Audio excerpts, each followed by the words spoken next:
असां संगत उम्मीद आहे ख़ुशियाबाद संगत 2-3 ॾींहं तव्हांखे मां बस टर्मिनल घुमायो ऐं तव्हां इलाही पसंदि कयो हुन वीडियो खे। अॼु इन करे ई मां बस जो तव्हांखे रिव्यू ॾींदुमि तव्हांजी बस कीअं आहे जेकी मां बुक कराई। ऐं अॼु वञा थो सोल, सुभाणे फ्लाइट आहे पाकिस्तान लाइ, त बस ॾेखारियूं था तव्हांखे। हलो संगत इहा आहे बस, सामान रखूं था अंदरि। इहो आहे सामान तव्हांखे पाण रखिणो आहे।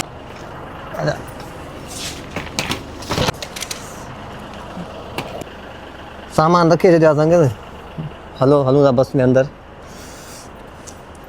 बस जे निकिरण जो टाइम आहे 1 बजे। ॾिसूं केतिरी टाइम जी पाबंदी आहे। बस में एंटर थियूं था। 7번 좌석입니다. 8번 좌석입니다. संगत सीट आहे 7, 8 ऐं 7। संगत इहा तव्हांजी सीट ऐं साम्हूं मल्टीमीडिया, हेॾां बोटल रखण जी जाइ, ऐं जंहिंजो मोबाइल वायरलेस सपोर्ट थो करे उहो वायरलेस चार्ज बि करे सघे थो। ऐं हुनखां पोइ हीअ USB पोर्ट आहे। हुनखां पोइ हीअ स्क्रीन, हेॾां कपिड़ा टंगण जी जॻह, हुक लॻो पियो आहे। ऐं लेफ्ट साइड ते headphone jack, volume up down ऐं चैनल चेंज करण जो। हेॾां सीट एडजस्टमेंट, लेग खे मथे करे सघो था जीअं तव्हांखे सुम्हणो आहे, निंड करिणो आहे। हेॾां बैक खे तव्हां एडजस्ट करे सघो था। ऐं हेॾां तव्हांखे को किताबु पढ़णो आहे त तव्हां इहा लैंप ऑन करे सघो था, नंढिड़ो, जीअं पाड़े वारो डिस्टर्ब बि न थिए। उनखां पोइ इहो स्क्रीन मिररिंग जो ऑप्शन, माना जेको तव्हां फ़ोन में यूज़ कंदव उहो तव्हांजी स्क्रीन में नज़र ईंदो। तव्हां हुन सीट सां कनेक्ट कंदव। सीट नंबर 8 वारा, मां सीट नंबर 8 सां कनेक्ट कयो।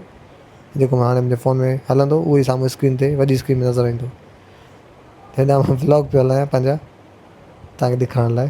ऐं संगत हीअ मूंखे फीचर ॾाढो वणियो आहे रिक्वेस्ट जो, माना तव्हांखे वॉशरूम लॻो आहे त हिनखे दॿाईंदव या का एमरजेंसी आहे, ड्राइवर खे ख़बर पइजी वेंदी।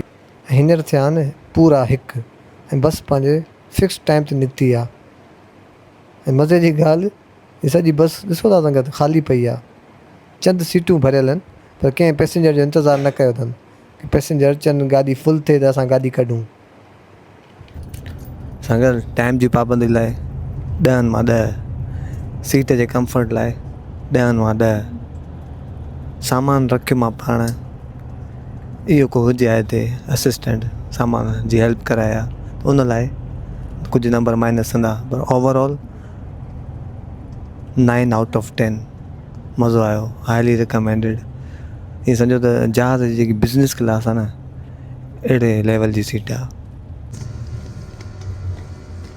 संगत मां पंहिंजी सीट खे बेड करे छॾियो आहे ऐं मां हाणे आराम थो कयां। 4 कलाक जो सफ़र आहे। दुआनि में यादि रखिजो ऐं साक़िब खे ॾियो इजाज़त।